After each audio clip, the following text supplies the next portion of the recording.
Mystery देख रहे हैं आप। दिन भर की खबरों में आपका स्वागत है। मैं हूं श्रुति चौबे आपके साथ। आज दिन है सोमवार और तारीख 13 अप्रैल। आइए नजर डालते हैं बिहार के आज की मुख्य खबरों पर। पीएम मोदी 14 अप्रैल को आ सकते हैं पटना। नई सरकार के शपथ ग्रहण में होंगे शामिल। प्रधानमंत्री नरेंद्र मोदी 2 दिवसीय बिहार दौरे पर 14 अप्रैल को पटना पहुंच सकते हैं। वे रात में पटना में रुकेंगे और 15 अप्रैल को नई सरकार के शपथ ग्रहण समारोह में शामिल होंगे। उनके दौरे को लेकर पटना में सुरक्षा और तैयारियां तेज कर दी गई है। सड़कों पर बैरिकेडिंग और अन्य व्यवस्थाएं की जा रही हैं। बिहार में 15 अप्रैल को नई सरकार के गठन की तैयारी तेज। बिहार में 15 अप्रैल को नई सरकार बनने की बात सामने आ रही है। सीएम हाउस में जेडीयू नेताओं की अहम बैठक हुई और तैयारियां तेज की गई हैं। अगले 48 घंटे में नए मुख्यमंत्री के नाम पर अंतिम फैसला हो सकता है। लैंड फॉर जॉब मामले में लालू यादव को सुप्रीम कोर्ट से झटका। लैंड फॉर जॉब घोटाले में सुप्रीम कोर्ट ने लालू यादव की याचिका खारिज कर दी है। सीबीआई की एफआईआर और चार्जशीट को रद्द कराने की मांग नहीं मानी गई है। अब इस मामले में ट्रायल कोर्ट में सुनवाई जारी रहेगी। हालांकि कोर्ट ने उन्हें व्यक्तिगत पेशी से छूट दी है।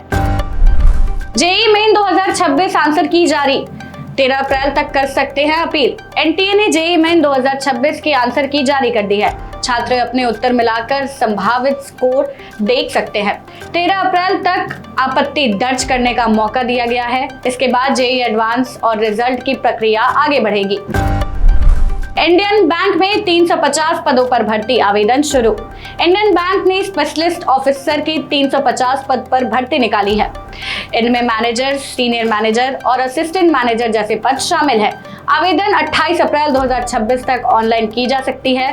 योग्य उम्मीदवार बैंक की वेबसाइट पर जाकर आवेदन कर सकते हैं।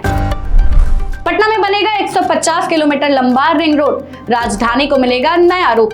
पटना में 15,000 करोड़ की लागत से 150 किलोमीटर लंबा रिंग रोड बनाया जा रहा है। ये सड़क 6 लेन की होगी और बिना रुकावट 80 किलोमीटर प्रति घंटे की रफ्तार से वाहन चल सकेंगे। इससे शहर में ट्रैफिक कम होगा और पटना दिल्ली जैसी आधुनिक राजधानी बनेगी। बिहार में प्राइवेट स्कूलों की मनमानी पर रोक। डीएम का सख्त आदेश। बिहार के कटिहार में प्राइवेट स्कूलों की मनमानी पर प्रशासन ने सख्त कार्रवाई की है। रीएडमिशन फीस और तय दुकानों से सामान खरीदने पर रोक लगा दी गई है। जिलाधिकारी ने सभी स्कूलों को नियमों का पालन करने का आदेश दिया है। नियम तोड़ने पर कड़ी कार्रवाई की चेतावनी दी गई है। जून से बदलेगा जेपी गंगा पथ। खुलेंगी 50 नई दुकानें। जेपी गंगा पथ पर जल्द ही 50 आधुनिक दुकानें शुरू होंगी। इन दुकानों में बिजली, लाइट और पानी जैसी सारी सुविधाएं दी जाएंगी। इससे गंगा किनारे घूमने वालों के लिए शॉपिंग और खाने की सुविधा मिल जाएगी। जून से ये इलाका पटना का नया आकर्षण बन जाएगा। बिहार के आंगनबाड़ी केंद्रों की होगी स्वच्छता रैंकिंग। 1,13,000 केंद्रों में होगा मुकाबला। बिहार सरकार अब राज्य के सभी आंगनबाड़ी केंद्रों की स्वच्छता रैंकिंग करने जा रही है। करीब 1,13,000 केंद्रों का मूल्यांकन सफाई, पानी, शौचालय और बच्चों के वातावरण के आधार पर किया जाएगा।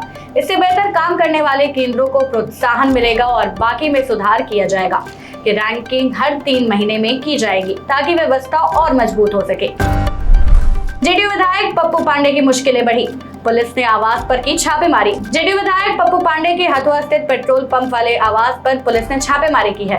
अवैध जमीन कब्जे के मामले में उनके खिलाफ पहले से एक एफआईआर दर्ज है।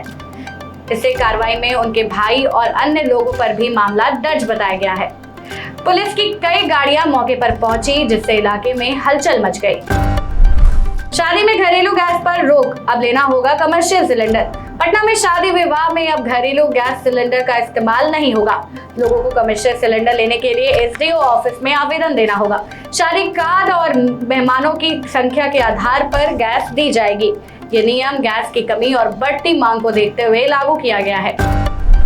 शिवहर में होमगार्ड को सांप ने काटा, फिर भी साहस दिखाकर सांप को पकड़कर डब्बे में किया बंद। शिवहर में ड्यूटी से लौट रहे होमगार्ड जवान नरेंद्र कुमार को जहरीली सांप ने काट लिया। इसके बावजूद उन्होंने हिम्मत दिखाते हुए सांप को पकड़ लिया और डब्बे में बंद कर दिया।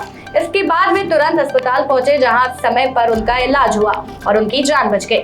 ये पूरी घटना सोशल मीडिया पर वायरल हो रही है और लोगों में चर्चा का विषय बनी हुई है। दरभंगा में गैस सिलेंडर ब्लास्ट। पत्नी पत्नी और 3 महीने के मासूम की दर्दनाक मौत।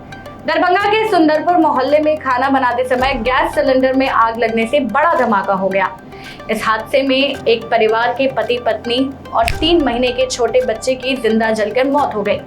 आग इतनी तेजी से फैली कि पूरा घर कुछ ही मिनटों में राख हो गया। पुलिस और दमकल टीम ने मौके पर पहुंचकर आग पर काबू पाया और जांच शुरू कर दी। कटिहार स्कूल में मिड डे मिल में मिला साबुन, अभिभावकों में आक्रोश। कटिहार के स्कूल में बच्चों के मिड डे मिल में साबुन का टुकड़ा मिलने से हड़कंप मच गया। घटना के बाद अभिभावकों ने स्कूल में जमकर नाराजगी जताई और इसे गंभीर लापरवाही बताया। मामले को देखते हुए शिक्षा विभाग ने जांच के आदेश दिए हैं। अधिकारियों ने दोषी पर सख्त कार्रवाई की बात कही है। बिहार में बढ़ेगी भीषण गर्मी, तापमान 40 डिग्री के पार जाने की चेतावनी। बिहार में गर्मी तेजी से बढ़ रही है और कई जिलों में लू जैसी हालत बनी हुई है। मौसम विभाग के अनुसार आने वाले दिनों में तापमान 40 डिग्री सेल्सियस से ऊपर जा सकता है। पछुआ हवाओं के कारण दिन में तेज गर्मी और रात में उमस बढ़ेगी। पटना, गया, दक्षिण बिहार के कई जिलों में ज्यादा असर देखने को मिलेंगे। फिलहाल के लिए बस इतना ही। बाकी की अपडेट्स के लिए बने रहे बिहार न्यूज टुडे के साथ। तब तक के लिए धन्यवाद।